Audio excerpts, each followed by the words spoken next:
I'm sorry, you have exceeded your time, ji. Thank you very much. The last speaker for this discussion on national integration, Sayyid Adnan Kakakhel Sahib, seat number 93, Jamiatul Ulum Islamia, Banori Town, Karachi se ताल्लुक है इनका. Jamia उलूमुल Islamia Binori town Karachi. मेरे साथियों ने कल भी इस मौजू के ऊपर बहुत अच्छी बातें की. आज कोशिश करूंगा उन्हीं बातों की रोशनी में इसको बिल्कुल मुख्तसर अंदाज में पेश करूं. इसमें दो राय नहीं है कि हमारा सबसे बड़ा बहरान नजरियाती यकजहती, फिक्री वहदत और इत्तेहाद और इत्तेफाक से महरूमी है.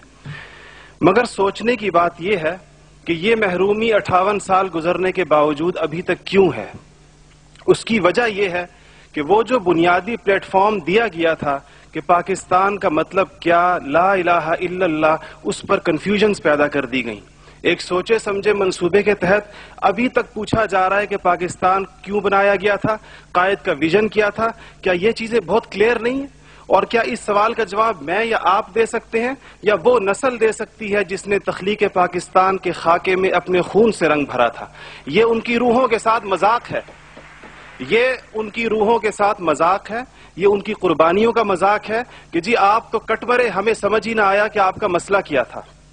हमारा दूसरा बड़ा मसला अमन व अमान की दिगरगू सूरत हाल है और बदकिस्मती से इसको बाज़ औक़ात कहा जाता है कि इस्लाम जिम्मेदार है.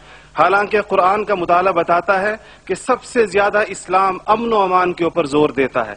इब्राहीम अलैहिस्सलाम की दुआ तो जरा देखिए. मईशत की बात बाद में करते हैं, इकोनॉमी की बात बाद में करते हैं, पहले अमन की बात करते हैं. फरमाते हैं रब्बि जअल हाज़ल बलद आमिना, इलाही मेरी इस बस्ती को अमन का गहवारा बना दे. फिर फरमाते हैं वर्ज़ुक़ अहलहु मिनस समरात, इसमें रहने वालों को इनकी मईशत भी ठीक कर दीजिए. और अल्लाह ताला भी जब अपने इनामात गिनवाते हैं तो फरमाते हैं इब्राहीम अलैहिस्सलाम को कि वइज़ जअलनल बैत मसाबतन लिन्नासि व अमना, हमने आपको एक ऐसी जगह बसाया जिसको बार बार आने की जगह और अमन का गहवारा बनाया.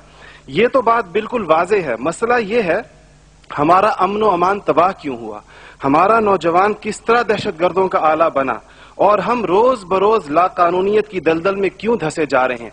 जनाब सदर, नोट करने की बात है कि यह सबक उसको किसी मजहब ने नहीं सिखाया, यह सबक उसको किसी दीन ने नहीं बताया. ये तबकाती तफरीक, इस्तेहसाली निज़ाम, टैलेंट की बेकदरी, तालीमी ढांचे का खोखलापन, बे इंतहा करप्शन और इख्तियारात के नाजायज इस्तेमाल वो खौफनाक मसाइल हैं जो नौजवान को इस तरफ लेकर गए हैं. आप ये मसाइल हल कर दीजिए, आप ये मसाइल हल कर दीजिए, फिर देखिए ये नौजवान दहशतगर्द है या अमन पसंद है. हमारा तीसरा सबसे बड़ा मसला जो इस वक्त बहुत अहमियत का हामिल है, जमहूरी रिवायात का फुकदान है. हम अभी तक हकीकी जमहूरी कल्चर और अवामी मैंडेट के एहतराम के माहौल को पैदा करने में नाकाम रहे हैं.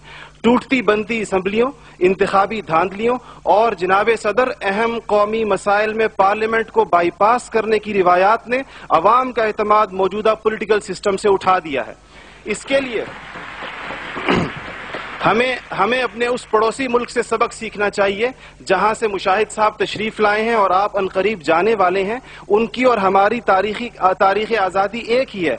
उनको और हमको हमें और उनको एक जितना वक्त मिला है, मगर उन्होंने अपने यहाँ जमहूरी अक़दार को इतना मजबूत कर दिया है कि हुकूमत कितनी नाकाम साबित क्यों ना हो जाए, कोई भी उस्ताद टूट पड़े, ये नहीं हो सकता कि फौज बैरकों से निकले इक़्तिदार में आकर बैठ जाए. इसी तरह जनाब सदर, मैं ये समझता हूं कि आज इस हॉल में लगी हुई कायद की तस्वीर आपसे पूछ रही है, आगे आप खड़े हुए हैं कि जनरल तुम तो सरहदों के रखवाले हो, तुमको ईवान इख्तिदार की राह किसने दिखाई है. और जनाब वाली, जनाब आला, हमारा तीसरा सबसे बड़ा मसला एलीट क्लास इकोनॉमी है. आपके आदाद शुमार के जादूगर कह रहे हैं कि मईशत तरक्की कर रही है, ज़र मुबादला के ज़खायर बढ़ रहे हैं, कर्जे कम हो गए हैं, कशकोल टूट गई है. आप बार बार कहते हैं पहले हम मांगने जाते थे, अब हम देने जाते हैं, और अवाम हैरान है कि खुदाया क्या माजरा है. मईशत तरक्की कर रही है, गरीब का चूल्हा बुझ रहा है, ज़र मुबादला के ज़खायर बढ़ रहे हैं, पेट्रोल की कीमतें आसमान से बातें कर रही हैं, रुपए की روپے کی قیمت ڈی ویلیو ہوتے ہوتے کہاں آ کھڑی ہوئی ہے. اور اس کے بعد ایک اور بات جناب صدر, آپ نے کہا کہ بسنت منانے سے کچھ نہیں ہوتا. اسلام تفریح سے ہرگز منع نہیں کرتا, بلکہ صحت مند تفریح کی حوصلہ افزائی کرتا ہے, مگر خدارا محروموں لاچاروں کی آرزوؤں کے مزار پر دھما چوکڑی نہ مچائی جائے.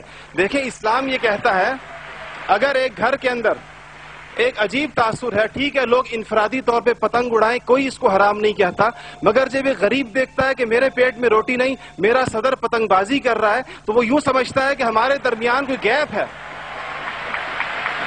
آپ بالکل وہ سمجھتا ہے, غریب کہتا ہے کہ میں, غریب دیکھتا ہے, غریب آپ کو اس کے احساسات کا بالکل اس طرح لگتا ہے ایک گھر کے اندر میت پڑی ہو اور آپ دوسرے گھر کے اندر ڈرم بجائیں کہ میں تو آزاد ہوں, غم تو تمہارا ہے میرا نہیں ہے.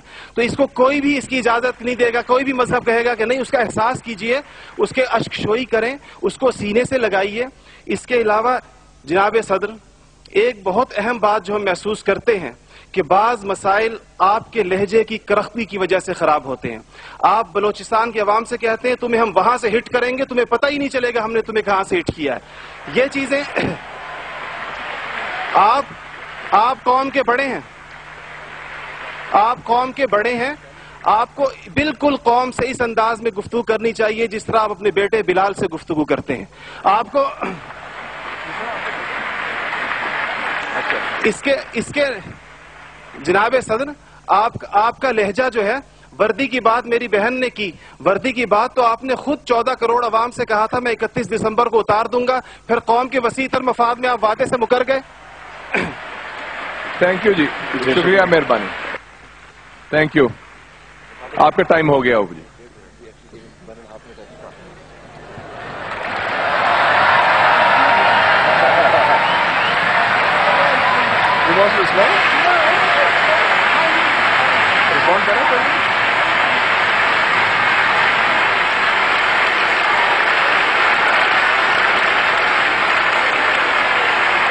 Okay.